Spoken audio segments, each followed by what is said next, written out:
کبھی سوچا ہے کہ اللہ تعالیٰ نے قرآن کو عربی زبان میں ہی کیوں نازل کیا؟ ایپیسوڈ 4 آف موٹیویشن فرام قرآن۔ اِنَّا أَنزَلْنَاهُ قُرْآنًا عَرَبِيًّا، بے شک ہم نے اس کو قرآن عربی کی شکل میں نازل کیا۔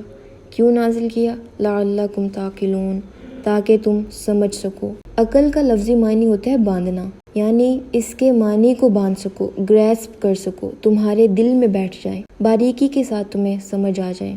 قرآن کو عربی زبان میں نازل کرنے کا مقصد یہ تھا، تو بات یہ ہے قرآن کے جو فرسٹ ریسیپینٹ تھے وہ عرب لوگ تھے، کہ عربی زبان جتنی الیکوینٹ ہے کوئی اور زبان اس کے مقابل نہیں آ سکتی۔ عربی کا لفظ عین را با سے ہے۔ عرب اسماعیل علیہ السلام کی اولاد کو کہتے ہیں۔ اس کا بنیادی معنی ہوتا ہے کسی چیز کو واضح کرنا، ایکسپلین کرنا۔ عرب باقی سب کو عجمی کہتے ہیں، اور عجمی کا معنی ہوتا ہے گونگا۔ تو عرب جس طرح اپنی زبان میں کسی چیز کو ایکسپلین کرتے ہیں، کوئی اور زبان نہیں کر سکتی، اسی لیے قرآن کو عربی زبان میں نازل کیا گیا۔